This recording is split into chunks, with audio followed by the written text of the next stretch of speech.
فضيحة مدوية للفنان أحمد رافع في سوريا، وكلام كبير حكى عن الفنان السوري أيمن رضا. خلينا نعرف شو في بالحلقة كاملة ونشوف الفضيحة، بس قبل ما نفوت ونبلش أعطينا لايك واشترك في القناة. إذا عم تشوف من الفيسبوك متابعة ولايك على السريع. هلا فينا نقول الجيش الحراني العظيم أعطيني الانترو. حي بها كل شي حمودي، كل شي موجود، والعمام وكوار واحلى عرسان 500 عيون ابو غريب.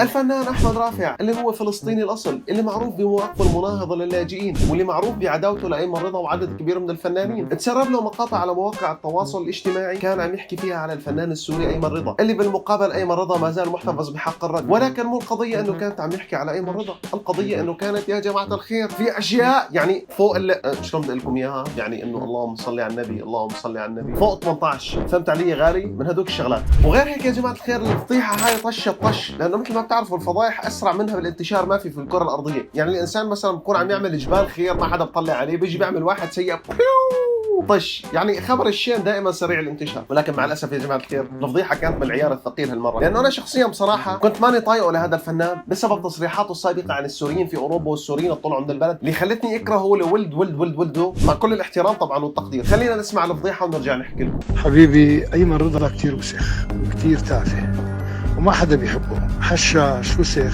شطافة بناية ما بيوفرها. عرفتي كيف روحي؟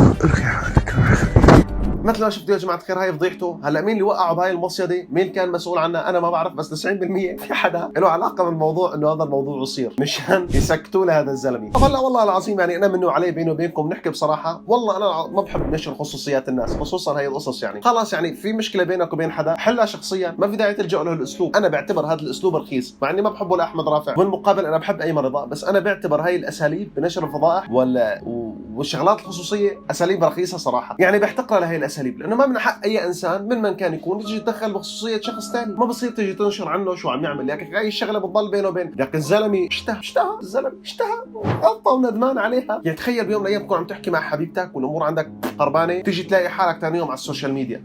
والله العظيم ما حلوه، ترى موقف صعب اقسم بالله، بعيدا اني انا ما بحبه بس الموقف صعب. يعني انت كان بامكانك يا اخي تقهره بلسانك، تقهره بشغلات اكثر من هيك، بدك تجيبه طمعته قتله مسحا وقياما وقعودا، بس ما دمرت له مستقبله للزلمه انت هيك. يعني فضحته فضيحه، دمرت له حياته. هذا فعليا يا جماعه الخير اللي سوى هذا الشيء هذا دمار. انا بصراحه ما بشجع هاي الشغلات ولا بايد هاي الشغلات، وما بنصح بهاي الاعمال ابدا، ودائما بقول انه الصلح سيد الاحكام والله يطفيها بنوره وما دخلنا بعيد. بس انه هو فعليا احمد رافع في الفتره الاخيره يا جماعه الخير اللي بسمع تصريحاته السابقه ومشاكله القديمه زودها. مره بيتقاتل مع ايمن رضا، والقصه كلها صارت يا جماعه الخير وقت ما عمكم ايمان نجار عمل فيه المقلب وحكى له على ايمن رضا، لا عمل مقلب بايمن رضا، وايمن رضا حكى على احمد رافع، واحمد رافع طلع رد على ايمن رضا. يعني الموضوع كله بلش بالاساس من وجهه نظري الشخصيه اعتبره فتنه، لانه دائما خذها قاعده بحياه، كل شيء بينمزح فيه الا اعراض الناس، خصوصيه الناس، اسرار الناس، القضايا العائليه. هاي الشغلات ما بينمزح فيها ولا بينلعب فيها، وتعتبر فتنه، والفتنه اشد من القتل. هاي فعليا اذا كان نحن عم نتناقش مع ناس واعيين عندهم مخ بوردا قفا وارمه تمام بيقدركوا انه هذا الكلام صحيح. هاي مشان تكونوا بالصوره. ثاني شغله، في كثير قضايا انك ما بتحب انسان، خلص انا ما بحبه، ما بطيقه، ما بحترم رايه، بنتقده، بيجي بنجر منشور. يا اخي انت زلمه واحد اثنين ثلاثه، بس ما بطلع بفضح، ما بطلع بنشر شخصا، ما برتكب هاي الاساليب الرخيصه. برجع بقول لكم انا مو دفاعا عنه، انا ما بعرفه وما بحبه من تصريحاته السابقه، بس بالمقابل انا ضد انه هاي الاشياء تنتشر على مواقع التواصل الاجتماعي، خصوصا رجل بسنه، رجل بعمره، رجل يعتبر فنان محسوب على الشارع السوري، يعني له اعمال سابقه بغض النظر عن موقفه السياسي او ميوله. هذا الحكي انا كله ما بيهمني وما بيعبي براسي، بس خلينا نكون واقعيين، اللي صار غلط. ولكن بالنهايه انا بقول يعني الله يطفيها بنوره، قصدي الله يطفيها بنزين، وان شاء الله الامور تنتهي على خير. يعني والله شو بدي اقول لكم ما بعرف، يعني شر البليه ما يضحك بصراحه، الموضوع جدا مستفز. طيب يا روحي شوف علي هلا يا حبيبي، ركز معي وفتح لي مخك، صح فتح ركز اسمع شو بدي احكي. هلا انا منزل فيديوهات بالقناه عن قصتين كثير حلوات، عن قصه سوري خطف طياره اردنيه، وعن قصه مملكه الجن بالجزائر. هذول الفيديوهات لازم تحضروهم، ليش كيف ما بعرف، بس الفيديوهات كثير حلوه وفيها قصص حلوه،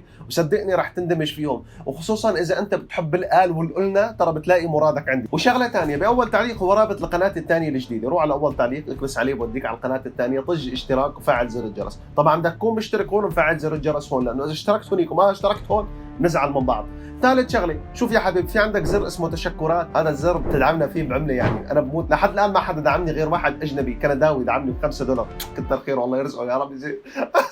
يعني اخواني الباقيين انتم فيكم تكبسوا هذا الزر تدعمونا اخي، لو ب20 ليره تركي، لو ب$1، لو ب1 يورو، ما بتخسر شيء، بس على الزر ودعموا لك اخي، ما مشان شيء، مشان ضل حبك يعني، مشان ضل نزل محتوى. ثاني شغله، انت لما تشترك وتفعل زر الجرس، اول شغله بتصير فيديوهات لما تنزل يوصلك الاشعار، لانه انا كثير بنزل شغلات انت ما عم تشوفها لانك مانك مفعل زر الجرس. وثالث شغله، الاشتراك ما بناخذ عليه مصاري، بلاش، انت لما تشترك فعل ترى بتدعمنا نفسيا. الشغله المهمه انه في عندك بالديسكربشن بالوصف يا جماعه الخير موجود رابط التواصل الاجتماعي تبعوتي انا، هاي اللي عم تشوف من اليوتيوب، طبعا هذا الحكي مو جماعه الفيسبوك. اذا عم تشوف من اليوتيوب فبالديسكربشن بتلاقي روابط التواصل الاجتماعي اللي هم فيسبوك، انستغرام، تيك توك وهي القصص، يعني روح وتابعنا عليهم كمان، ما رح خسران لك اخي. وشاركني رايك بتعليق، ليك انا لما بنزل فيديو بحب تشاركني رايك، ترى هون ما في حدا بيشحطك، عادي حط رايك بتعليق وما حدا بيقرب عليك، ولك حريه التعليق، وشاركني رايك، قل لي يعني شلون شايف الموضوع انت، من اي صيغه انت ناظر للقصه. ثاني شغله، اشترك في القناه، رايك فديت قلبكم، بحبكم كلياتكم، روحوا ضروا الفيديو هذا، والفيديو هذا راح يطلعوا هلا هون. يسعد لي قلبكم للجميع، والسلام عليكم ورحمه الله وبركاته. هلا انا بالنسبه لي والله ما سالت عنه ولا همني ابدا نهائيا، لانه اعتادوا هن دائما على الاذى والضرر. واذا بتفكر صح بانه هذا الفيديو هو عباره عن فتنه اجتماعيه، فتنه طائفيه، بس فتنه للاذى، يعني انه من شان يخلقوا فتنه بيني وبين العراقيين، بيني وبين اللبنانيين. كاخي انا جيراني ساكنين، جيراني مستاجرين عراقيين، صار لي انا وياهم اكثر من كذا سنه، من خيره الناس وخيره العالم، وبحبهم وبحبوني قد الدنيا. ايضا انا قعدت 16 سنه بلبنان، بنيت علاقات وصداقات لا توصف. هن ناس عباره عن اذى وضرر، عرفت كيف؟ همهم وغايتهم الاذى والضرر، همهم وغايتهم خلق مشكل، ما لهم علاقه بالرحمانيه ابدا ابدا، يعني قمه الاجرام. بس انا عتبي على مين فكرك؟ ما عتبي على اللي اتصل فيني وقال لي بده كذا $1000 على اساس انه انه ما يحط وما يعمل ما يسوي. انا قلت له لك نزل، ما فارق معي، ما فارق معي، انا بريء من الامور هي كلها، مع العلم انه هي شغله تافهه. انت مو عم تقول في بنت معي، طب وين صوتها؟ واحد، اثنين، انت عم تحكي محادثه، يعني اللي ظاهر انت عم تحكي محادثه فيديو، عم بتعايش مع الصبيه اللي معي، طب وين صوتها؟ وين صورتها؟ وين صوتها؟ هي واحد، اثنين، يعني صوتك انت استاذ، صوتي بس فقط لا غير. فهو الغايه الاذى والضرر باحمد رافع، ما حيفلح، صعب. يعني انت عم تنفي انه انت كنت عم تجري هي المحادثه؟ ايه عم ننفي طبعا، كله تركيبات، هاي كلها تركيبات، كلها تركيب، ابدا ما لي علاقه فيها نهائيا. اظهر لي الصوت واظهر لي صح. انت ملاحظ كم مره منتج العمل؟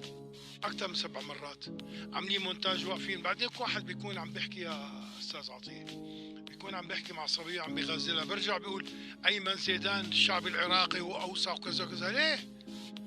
مشان شو؟ طب ما انا انتهيت، اذا حكيت هذا الكلام صرت بعالم اخر. انا ما فارق معي، لانه هو قزم لما بيفوضني انه ياخذ